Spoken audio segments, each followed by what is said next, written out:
Hey guys, welcome back to another video on this very bright and sunny November day. It's perfect out here for gardening, so I thought it'd be a great time to tackle this small landscape project in our formal garden. So up here in this spot, it's a lot of just grass, very manicured, very tidy. The problem with this little area right here is that the water for this grass comes from exactly opposite this side of the urn. So it comes from over there. So this urn deflects all the water that needs to come and water this grass. So it looks pretty bad right here. So the plan is to take all the sod out and then run drip tubing from another area in the garden. So there's proper water here, and I kind of wanted to add a little bit more color in. So the first thing I need to do is get this sod out, and I'm gonna go ask Erin to help me with this part.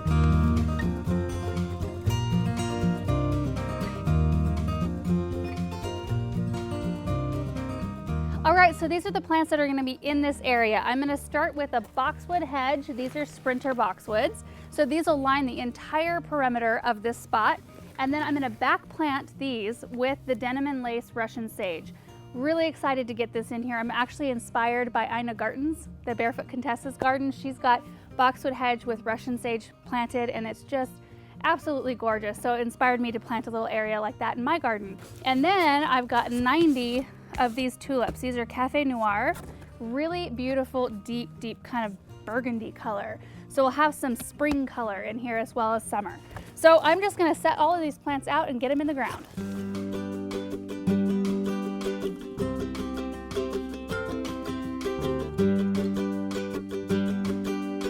All the plants are spaced out, and I used 7 of the Russian Sage, and they're approximately 3 feet apart, and this is my measurement.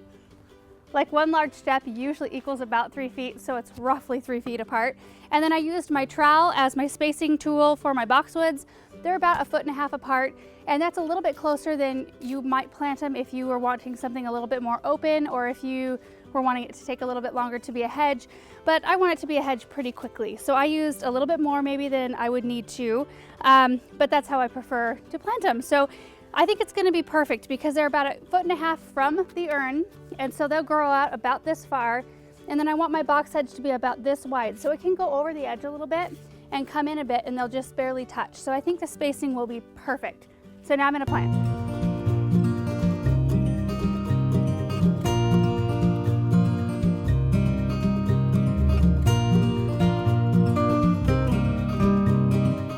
Okay, now that I've got all of those things planted, I'm gonna plant my bulbs. To do that, I've got 90 tulip bulbs to go all the way around the circle, and I wanna make sure I do it pretty evenly. So I'm gonna kind of divide it into quarters and then separate these bulbs into 22 each, so that makes 88. It's pretty close, so I'll have 2 extra bulbs.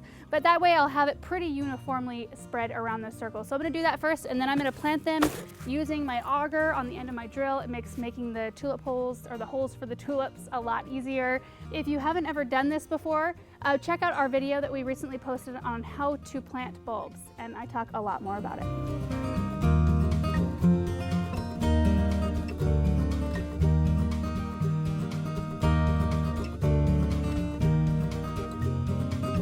Okay, so it's the next day because we were losing light really quickly last night.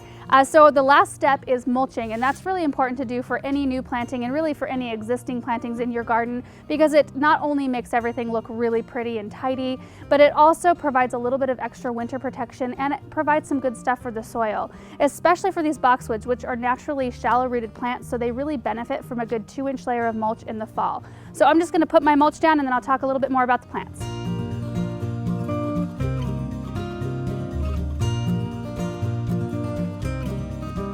All the mulch is down, and the reason why I am in different clothes and the sun's not out anymore is because it's the next day.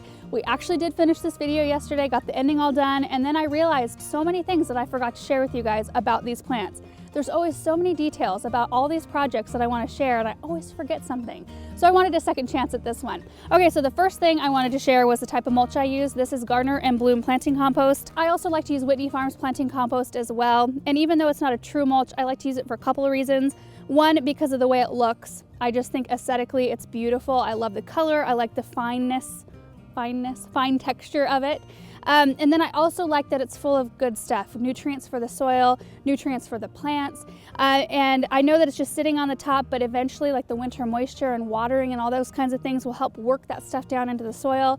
and just makes for better soil. It just makes me feel good using it. You can also use things like shredded wood, bark mulch, even shredded leaves in the fall to mulch your soil with. They're all good things. It's kind of to each their own as far as what you like to use. I like to use this because it looks pretty and it's full of good stuff.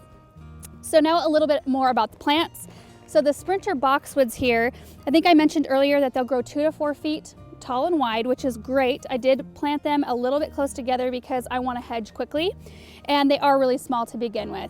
So I left enough space, I left quite a gap between my Sprinter Boxwoods and the Russian sage so that they could grow in about this far, and then I'll let them grow over the gravel a little bit as well, so that it'll be a nice tidy edge.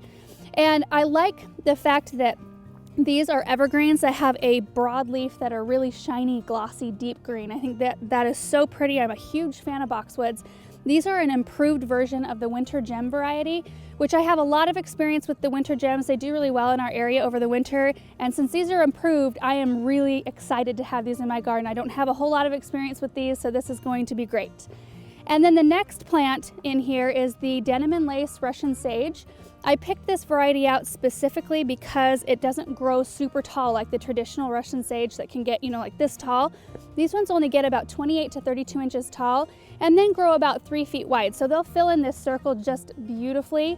And the reason why I don't want them tall is because, one, I don't want them to block a whole bunch of the urn that's in the center here, and I don't want them to flop. Taller varieties can tend to flop either because they just get too top heavy, and there's a couple other reasons that can contribute to Russian sage flopping, and that is either not enough sun or too much water. So I think this area is going to be perfect for them because they'll get full sun pretty much all day, right until the very end of the day. And since I'm going to be running drip system to this area, I didn't do it in this project at this time. I'm going to do it in the spring just because we're not using drips anymore now going into winter, and I really didn't want to tackle that big project. I'll do that in the spring. So what I plan to do is run my drip tubing closer to the boxwoods and not as close to the Russian sage, so I can kind of control how much water those Russian sage are going to be getting. And Russian sage are just a great plant because they're deer resistant, so if you have a problem with deer, they're great to use.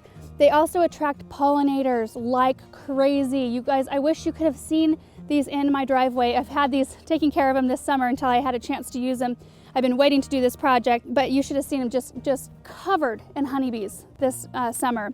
They also attract hummingbirds, which is really fun. So they start blooming about midsummer and go all the way through fall, and they bloom these really bright sky blue looking flowers. And the calyx, which the calyx is the covering that forms the flower bud, so that protective area around the flower bud before it opens is a calyx, and those are a really bright amethyst color. So you're getting this like purple blue beautiful color, and they're just wonderful. And then I've got 90 Cafe Noir tulips planted in between the Boxwoods and the Russian sage. They go all the way around, and those are a deep burgundy tulip. Super, super pretty. I thought they'd be a really good contrast since our house is white and it's right behind us. I thought that the dark color with the white background would be really striking. So this is really a all year interest garden. I've got boxwoods, which look good all 4 seasons. I've got the tulips that will come and bloom in the spring, and then I've got the Russian sage that will give me color midsummer through fall. So my whole goal with this video is really to show off the plants and then start a new area in my garden. I love formal gardens, so I was really excited to get this one going. I also want this to be an encouragement to you. I want you to see this garden in its infancy, see what it looks like, and be encouraged that not all gardens are, they don't look mature when we put them in. All of our influences are coming from pictures in magazines and Pinterest and these beautiful, lush, full gardens, but they didn't start out like that. They started out like this. And I feel like a lot of people feel defeat and failure, and they want to stop because they put stuff in and think, oh, it doesn't look good. But it starts like this. Getting the plants in the ground is one step closer to that end goal. And I can see the future with this. I was just standing back earlier and looking at it thinking, oh, this is going to be gorgeous. And I know it's not going to be in the epitome of its beauty for a few years, but even just having it going and knowing that I have that to look forward is just awesome. So I hope that this just really inspires you. I'm excited to bring you guys along for the journey, to give you updates as this thing kind of grows in. Of course, I think our first one will probably be when the bulbs are blooming this spring. So if you are not subscribed, make sure to subscribe down below. That way you can see all of our update videos and see how our garden is growing and how it's maturing. Thank you guys so much for watching, and we'll see you in the next video. Bye.